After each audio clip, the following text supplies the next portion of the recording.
Axır vaxtlar avtomobillərlə bağlı çalışıram danışmayım, texniki olaraq danışmayım, ancaq problemlərdən danışıram.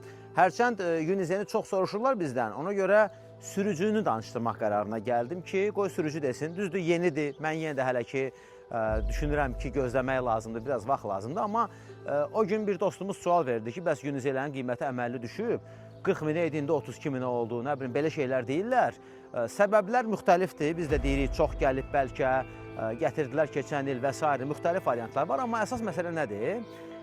Bu avtomobil necədir? Yəni, bu qiymətə Unize, təbii ki, onun variantları var və bizim elə dostlardan biri Rəşad da bu avtomobildən alıb, gəlin oturaq, sükan arxasında oturub, oturaq yanında, özü danışsın, biz də qulaq asaq. Bunu bizdən heç maraqlanmadın, özün aldın.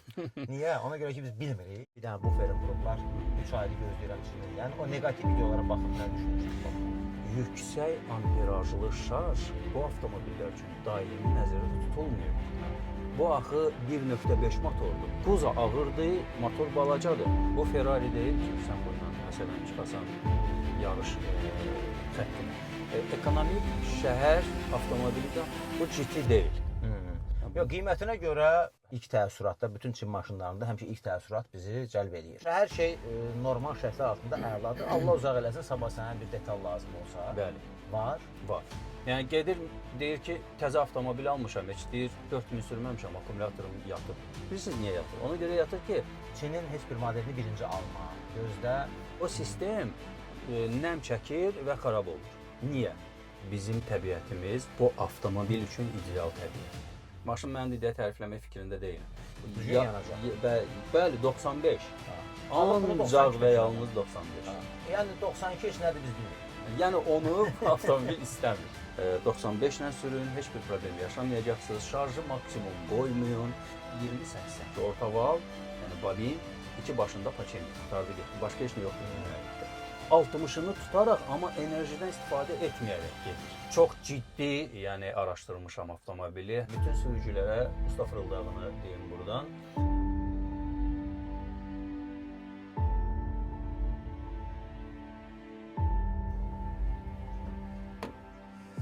Baş müəllim, xoş gördük. Açdım ki, biraz işıqlı olsun. Xeyirli olsun, qəşəng.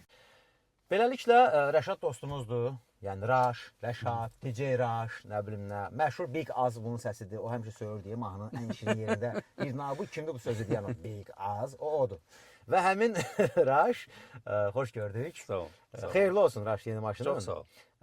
Yəni sözün düzü yenə deyirəm. Bax, biz bir müddət çox avtomobillərlə bağlı texniki çəkilişlər elədik. Sonra mən baxdım, o qədər bunun şitini çıxartdılar. Axırı özüm həqiqətən iyrəndim ki, da bilən də danışır, bilməyən də danışır. Cəmaət da hamıya deyir halaldır. Yəni cəmaət da seçmir ki, kim düz deyir, kim səhv. Elə şeylərdə belə çox danışanlar da bilib bilməyən çox vaxtı görürsən ki, fikirləri labirintə salırlar.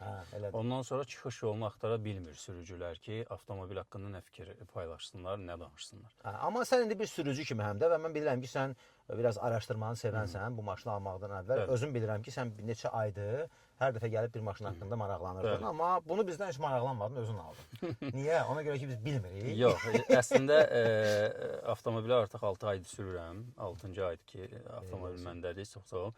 Və almamışdan öncə də bir 4 ay, 5 ay avtomobili maraqlanmışam. Yəni, bütün Çin avtomobillərini araşdırdım.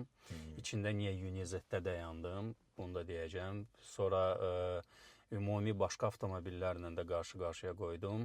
Bəzi brend avtomobillərin, məsələn, Çində yığılıb satışa çıxdığını öyrənəndən sonra çox tanınmış və çox brend olan avtomobillərin detallarının xəritəsi işləmir.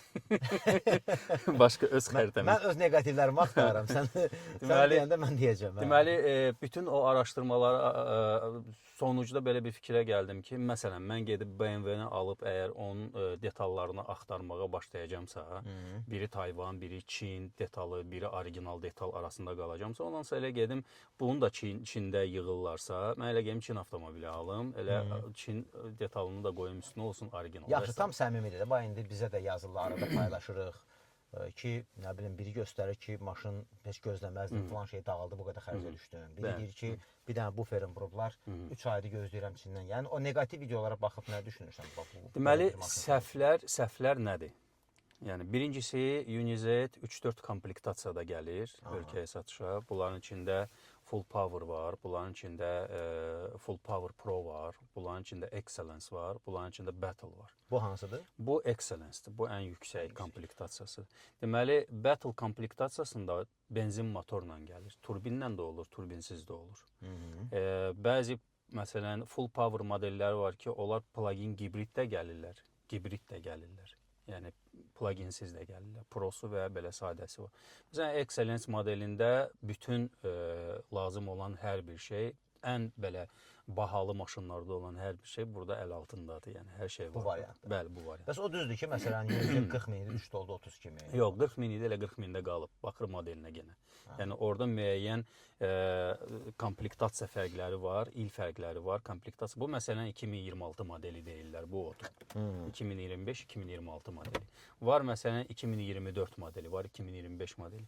Burada səhvlər nədir əslində? Birinci səhv ondan ibarətdir ki, avtomobili hamımız biz bilirik ki, maşını dəyər 0 kilometr almısansa, istehsalçı tərəfindən motora apqatka yağı dediyimiz, yəni o mühərrikin yuyulması üçün nəzərdə tutulmuş yağ tökülür.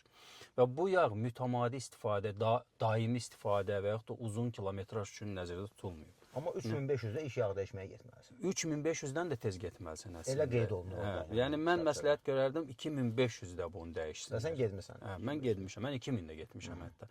Yəni bu apqatka yağı haqqında məlumatı olmayan bəzi sürücülər bu yağla 10.000 kilometr sürürlər avtomobili. Bu 10.000 kilometr sürüləndən sonra avtomobilin içində aşınmadan o bütün o xırda dəmir parçaları, qırıntılar, bunlar hamısı sonra avtomobilin müəyyən detallarına zərər vura bilir. Ki o motor müəyyən halda artıq dayanır və ustaya müraciət edir. Sonra da başlar avtomobil pisləməyə ki, yox, mən təzə almışam, hələ buna bax, 5000 kilometr sürmüşəm, artıq motor vurdu. Yəni sən bunu hər hansı bir avtomobildə eləsəydin bu. Sən özün gətirirdin yoxsa buradan aldın? Çünki buradan narazılıqlar çoxdur. Mən buradan salondan almışam. Yox, rəsmi dilerdən yoxsa bir iş adamı? Yox, mən rəsmi dilerdən almamışam. Yəni, çünki rəsmi dilerdən şikayətlər var. Yox, iş adamından almışam, 0 kilometr almışam, bütün təlimatlara da yəni fikir verərək istifadə edirəm. Mən deyərdim ki, ikinci səhv bu avtomobillərdə, yəni avtomobili görüb bəyənə bilərsən. Amma avtomobili almamışdan öncə yaşam şəraiti, imkanları, nə səndə bu avtomobil haqqında məhdudiyyətlər yaranır. Mən məsələn, mənim həyata salmağa darvazam yoxdursa, mən qeyib niyə KAMAZ alım ki? Düz deyilmi? O KAMAZ qalacaq çöldə. Yəni, əgər sən plug-in hibrid alırsansa, sən bir şey nəzərdə tutmalısan ki, sən bunu şarj eləməlisən. Əgər avtomobili şarj eləməlisənsə, deməli, sənin həyətin və yaxud da onu şarj eləmə imkanın olmalıdır. Ya iş yerində adam var ki, 10-cu mərtəbədən sən oradan şunur aşağı ata bilməyəcəksən ki, onu orada şarj edəsən. Neçə yerdə yanğınlar olur? Birinci alıcı səhvi buradan başlayır. İkinci alıcı səhvinin, məsələn, yox, mən bu avtomobili mütləq istəyirəm, evim olmasa da, binada da qalsam, hər yer stansiyada gedəcəm, məsələn, şarj aparatından yükləyəcəm şarjımı. Burada təlimatda bir şey də var. Nə? Yüksək amperajlı şarj bu avtomobillər üçün daimi nəzərdə tutulmayıb. Hər gün aparım, yüksək şarja qoyum, demir bu avtomobil. Batareyaları ziyan. Bəli. Birincisi, bunun menüsunda 3 şarj rejimi var. Bu 8 amper, 16 amper və 32 amper, yəni maksimum amperdir. Yəni maksimum amperdə çox vaxtda batareyada yaranan problemlər nədir? Şleymlər, yəni batareyaya qoşulan, daxildə olan batareyaya qoşulan kontaktların qızıb yanması. Onlar qızır yanır. Daim yüksək rejimdə. Daim yüksək rejimdə yükləyəndə. Yəni sən gedirsən, girirsən yüksək şarj aparatından yarım saata və yaxud da 1 saat yarıma maksimum şarj edirsən, çıxırsan. Bir, maksimum şarj ziyandır. 2, sən eyni vaxtda da şarj aparatından maksimumdan istifadə edirsən, ziyandır. Amma bəziləri ümumiyyətlə heç deyir ki, nə edirəm şarja qoymağa? Onun üstə mühərrik var. O da olmaz. Özü işləyir və demək olar ki, maşın cərəyana qoymuş. O da olmaz. Orada da başqa məsələ, başqa sual çıxır ortaya. Yanacaq sərfiyyatı yaman çox imiş. Amma istehsalçı göstərir ki, 3.4-dür. 100-ə 3.4 isə və yaxud da 5.2 idisə, bu niyə 8 litrə yandırır? Sualı çıxır ortaya. Qardaş, bu ona görə 8 litrə yandırır ki, sən bunu şarja qoymursan. Bu axı 1.5 motordur, bu axı atmosfer motordur. Bunlar ikisi bir yerdə işləyirlər. Kuza ağırdır, motor balacadır. Sən bunu daim olaraq benzin motoru ilə sürürsənsə, get Battle al, turbo motorla təchiz olmuşunu al, 215 at gücü olacaq, tök benzini sür. İndi bir dənə destroyer çəkilişdən gəlirik, transmissiyası dağılıb. Dünən də onun ətrafında biraz efirdə müzakirə getdi və axırı ustalarla gəlinən qənaət bu oldu ki, ümumiyyətlə bu tip maşınları yerindən aqressiv sürmək ən böyük problem odur və sabahları mühərrikdə, korobkada problem olanda deyirlər ki, maşın zayid. Bəli. Olmaz. Bu Ferrari deyil ki, sən bu ilə məsələn çıxasan yarış xəttinə. Bu ağır maşındır, ailə üçün nəzərdə tutulub. Sən bundan bu şəhər 2 avtomobildir. Yəni bu SUV olsa da bu o demək deyil, bu dağa dərəyə qalxmaq üçündür. Bu qabaq çəkən avtomobil. Clearance də aşağıdır. Bəli, aşağıdır, qabaq çəkən avtomobildir. Eyni vaxtda bu avtomobillə məsələn yüksək sürətdə bu ilə harasa gedib gəlmək üçün nəzərdə tutulmuyor. Bu ekonomik şəhər avtomobilidir, hansı ki tıxaclarda səndən benzin və yaxud da əlavə enerji tələb eləmədən sənin mənzil başına çatdırır və mənzil başından geri gətirir. Bu GT deyil. Yox, qiymətinə görə həqiqətən o ilk təəssüratda bütün Çin maşınlarında həmişə ilk təəssürat bizi cəlb edir. Bu indi salon falan, bəli, komfortu, əla oturursan, üçün super, amma o ki başlayır görürsən ki, hə biri o problemi yaşadı, biri bunu qorxursan. Dilini də sən Çincə bilirsən? Əslində mən Çincə bilmirəm, öyrənməyə çalışıram. Bunun üstündən. Burada misal üçün burada nə yazılıb? Burada bu şəkildən də artıq bilinir ki, məsələn, burada iki səs sistemi var. Bu biri daxildədir, biri xaricdə səsdir. Bunda məsələn çöldə o ablisovka dediyimiz o nədir, reşotkanın arxasında böyük kolonka var ki, daxildə olan səsi, musiqini çölə ötürərək orada diskoteka yarada bilirsən, işıqları oynayır, musiqi oxuyur və eləcə də məsələn müəyyən səs siqnalları, müəyyən xəbərdarlıqlar var ki, burada məsələn o xəbərdarlıq. Yəni sən bunu şey eləməmisən, dilini o bəziləri master account yazır, bəzilərinə sən bunları eləməmisən. Əslində mən originallığın tərəfdarıyam. Yəni amma anlamalısan axı burada hamısı hieroqliflərdir. Normalda məsələn burada hieroqliflərdən savayı şəkillərlə də göstərir ki, məsələn bu şarjı ayırmaqdır. Hamısında elədir də bu. Bəli, bu kapotu açmaq, arxa baqajı açmaqdır. Bu güzgüləri idarə eləmək üçündür. Burada məsələn bütün demək olar ki, bunların hamısını artıq əzbərləmişəm, əzbər bilirəm. Sükan, clearance, motor, nə bilim, kondisioner sistemi, havalandırma sistemi, işıq sistemi, sidenyaların... Tərcüməsiz bunların hamısını bilirsən. Tərcüməsiz artıq hamısını bilirəm, hamısından artıq... Yəni pis tərəfi odur ki, sən radionu dinləyə bilirsən? Bilirəm, artıq mən radiomda qoymuşam, yəni əlavə eləmək mümkündür. Neçədir o? Bu bazarda 60-70 manata təklif olunur. Yəni bu analog radionu verir bizə? Bəli, yox, bu DAB radionu verir, sıfıravoy radionu verir. Rəqəmsalı verir. Rəqəmsal internet hesabına işləyir. Yox. Heyecanlı, basketbol yaşayır. Dəbdir də yəni, deyil. Dəbdir, bəli. Dinamika, el ve ayak. Əlavə eləmək olur. Ürəyin istəyən hər şeyə əlavə eləmək olur. Yəni normalda bu bir də CarPlay var da yəqin ki, sənin telefonunun. CarPlay-a ehtiyac yoxdur. Mən sən navigatoru necə tutursan? Mən məsələn Waze-i yüklətmişəm. Waze-i bura yükləmisən. Biri var sən telefonuna inteqrasiya edirsən. Yox, bu telefonumda da daxil olanda telefonumda adresi burada pivot eləyir, görürəm və eyni vaxtda da burada istifadə edə bilirəm. Eləcə də mənə lazım olan, yəni hansı proqramlar varsa, planşet kimi yükləyirsən. Hə, bəli. Brauzerim var. Bizim dilimizdə onu işləyə bilirsən. YouTube-um var məsələn. Burada məsələn onun klaviaturası biraz əziyyətli idi, əlavə klaviatura yükləmişəm. Mənə kifayət eləyir bu 4 dənə proqram. Yəni bunun o qədər 16 GB yaddaşı var, yəni onu o qədər yükləməyin də adı yoxdur. Bilindiyi kimi çox sürətli də işləyir, bütün applikasiyaları da rahat açır, heç bir problem də yaratmır.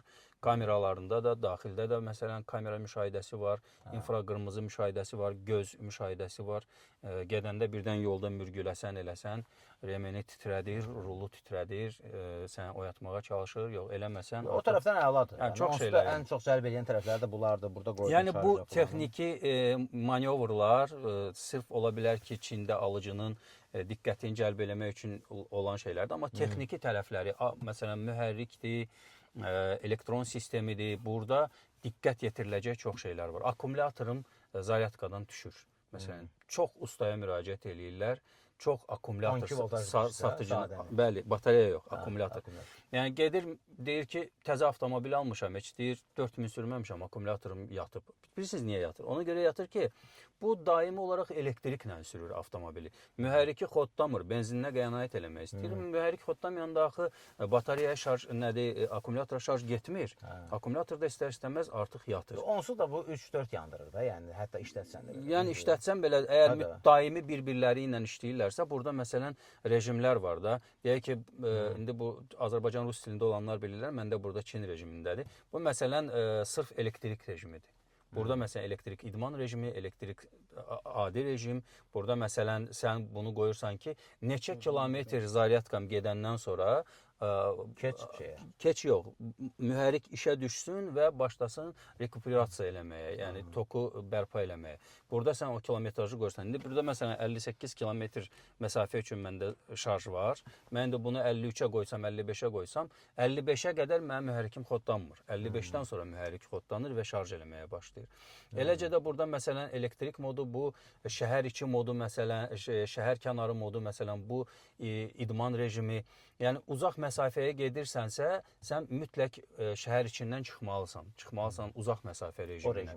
Yəni o rejimdə istifadə eləməlisən. Əgər sən elektriklə sürürsənsə uzaq rejimdə, o sənə heç vaxt 140-160 sürəti verməyəcək. Təbii. Yaxşı, hər şey normal şərtlər altında əladır. Allah uzaq eləsin, sabah sənə bir detal lazım olsa. Bəli. Var. Var.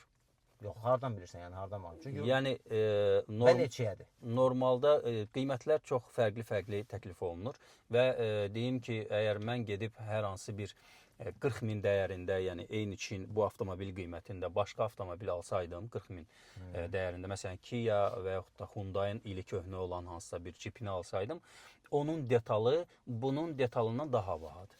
Müqayisə eləmişsin. Bəli.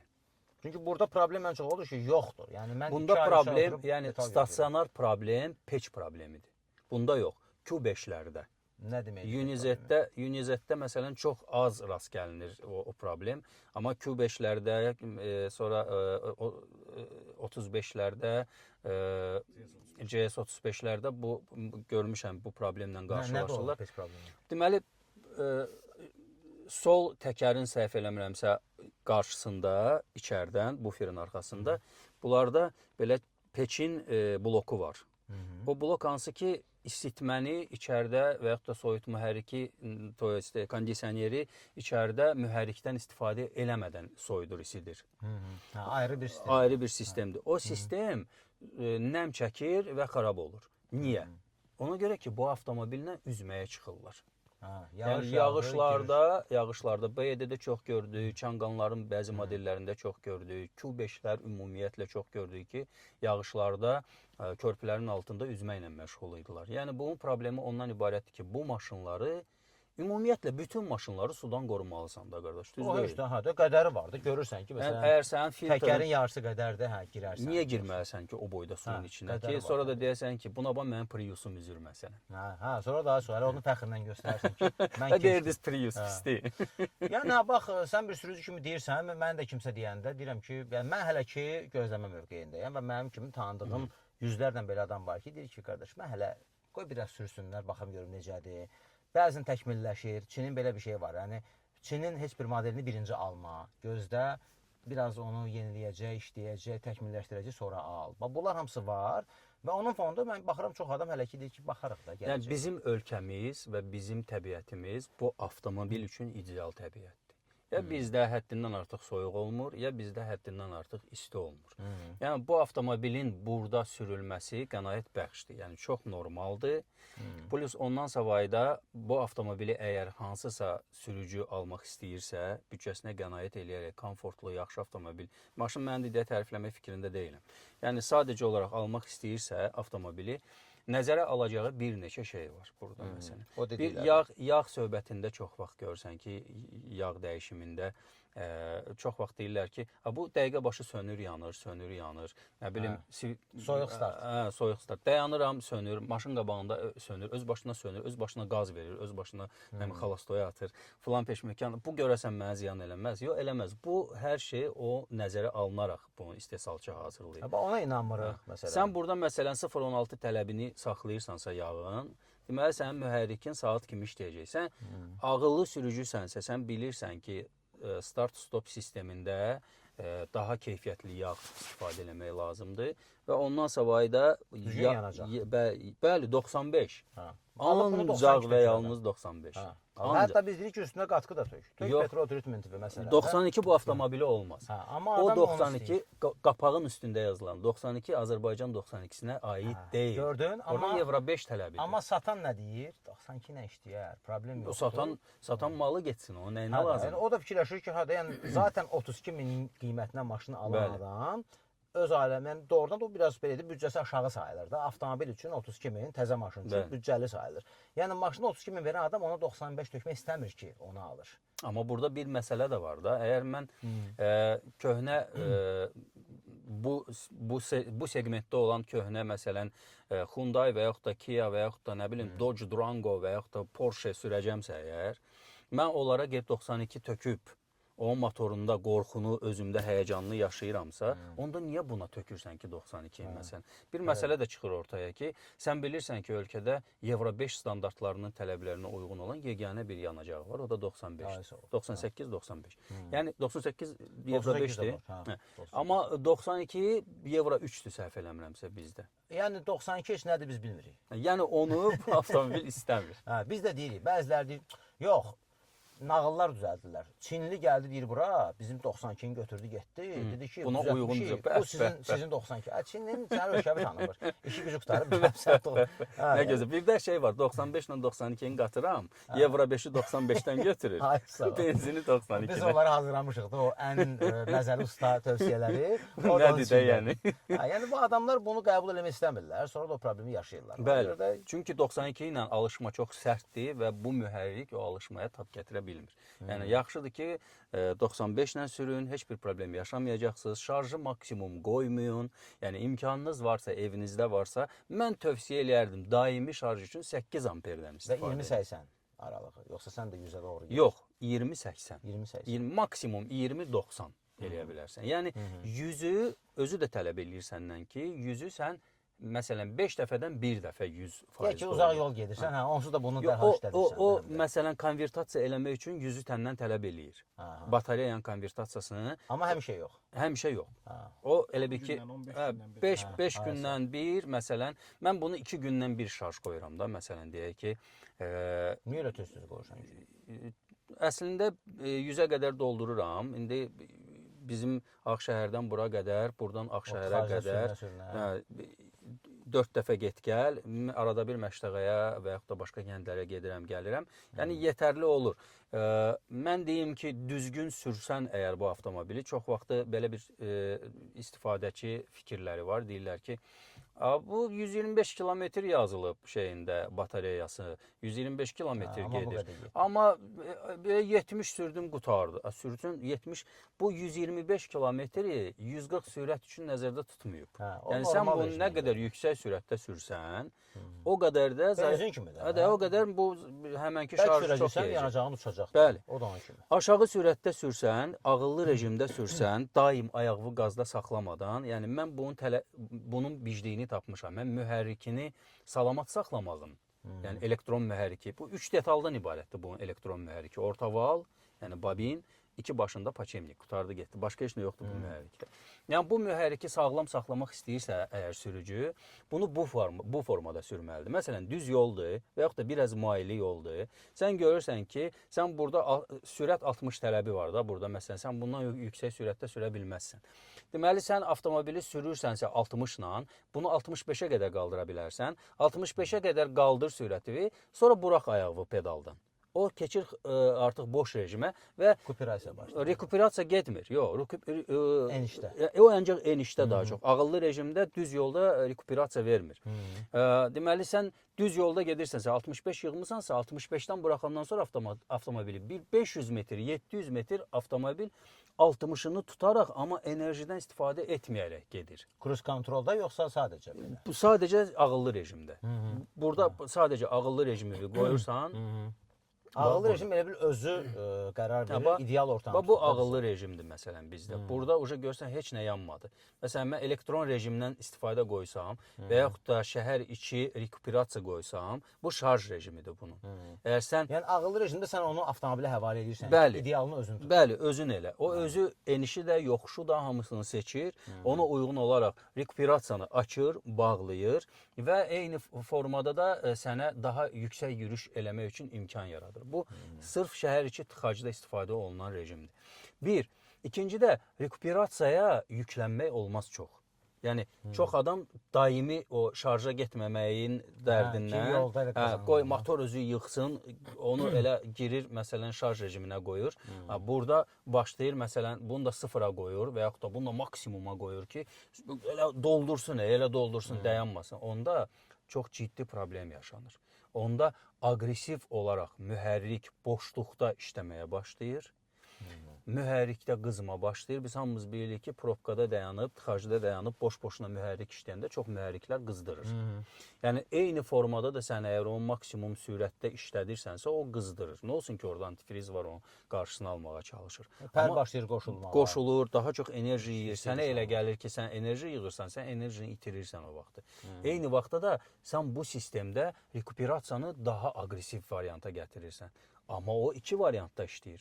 Bir, rekuperasiya sən ayağı torumuza atan kimi işə düşməyə başlayır və o əylənc bəndlərini sıxmamışdan əvvəl müəyyən qədər sürət həddində sənə əyləc imkanı yaradır. Sən elə bilirsən ki, əyləc bəndləri sıxılır, amma bəndlər sıxılmır. Rekuperasiya işə düşür və o səndə artıq o tormozlanmaya yaradır. Maksimum sən onu sıxanda, qabaqdayı maneəyə çox yaxınlaşanda, onda o artıq bəndləri sıxır.